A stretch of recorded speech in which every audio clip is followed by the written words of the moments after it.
Hello and welcome to my garden. I want to start a new little series to take you through some of the areas in my garden. Today we're going to explore a little corner of my backyard room that has a lot of bush tucker plants. It does need a little weeding, hard to stay out of weeding when we've had such a good rainy season, but there's some fantastic plants I'd love to share with you. This towering beauty is a soap tree, Alphitonia excelsa. The birds love it, the insects love it. It's got a rich history of use by Indigenous Australians, and if you're interested, I have other posts on this fabulous tree. It's got, one of the things I love about it is its trunk. It has this gorgeous trunk that looks like something out of a fairy tale with all those knots. Now down here on my rockery steps is, well, it's just been mown, so it's not as lavish as it usually is, but it'll come back.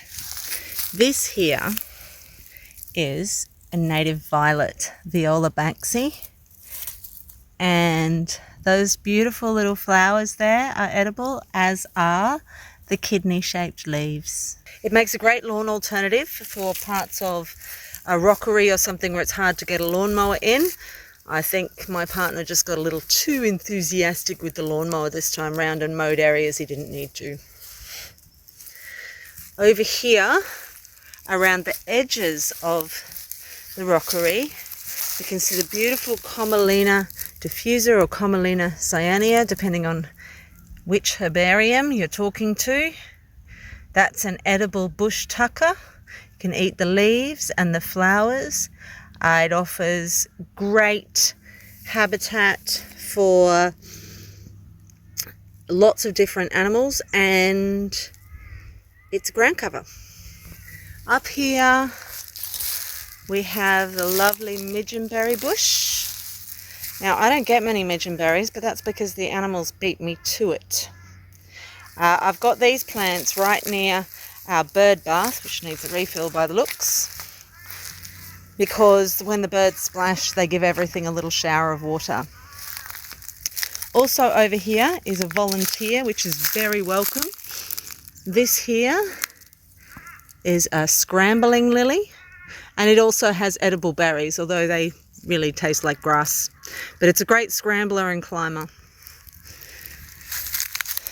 This one here is a weed that has popped up, which I recently found out was camphor laurel. That'll be going because it's not a good plant to have.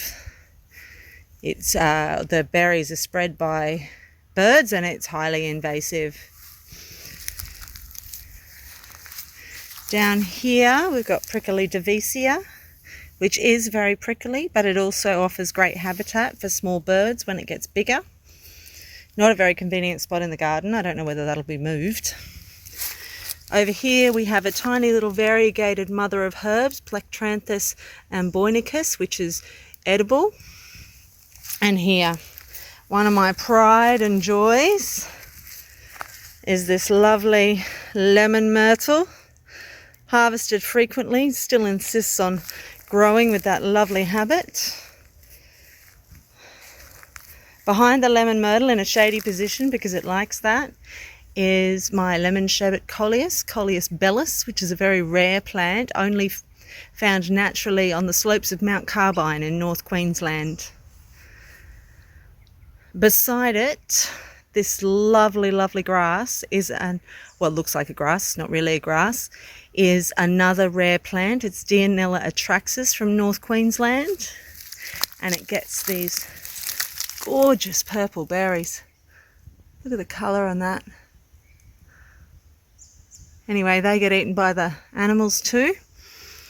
And you can see here, whoops, blurry, some of the other spikes, and we're about to get more flowers. This trunk here, and I know it looks like it's in a pot, but it's actually grown through the bottom of the pot. This is my Burdekin plum.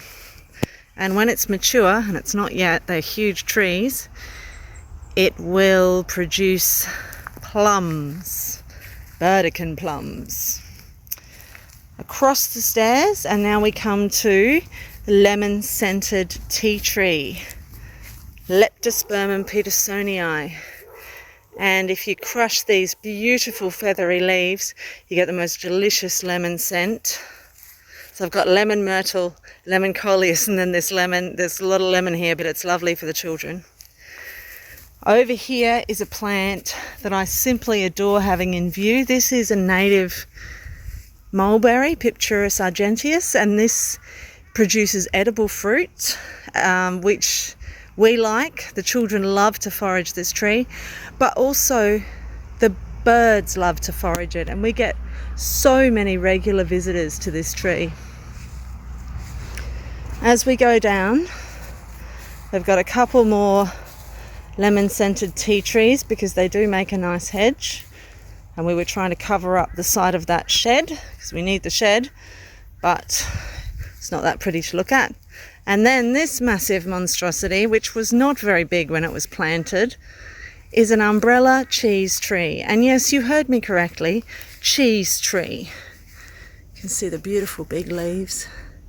It's called a cheese tree because the fruits look like little tiny cheeses, like those Baby Bells you buy in supermarkets. And it's another bush tucker.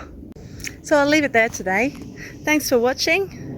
Please feel free to comment and do subscribe. I love to see that subscriber count grow because it means that we're getting more news about great Australian plants out there. See you next time.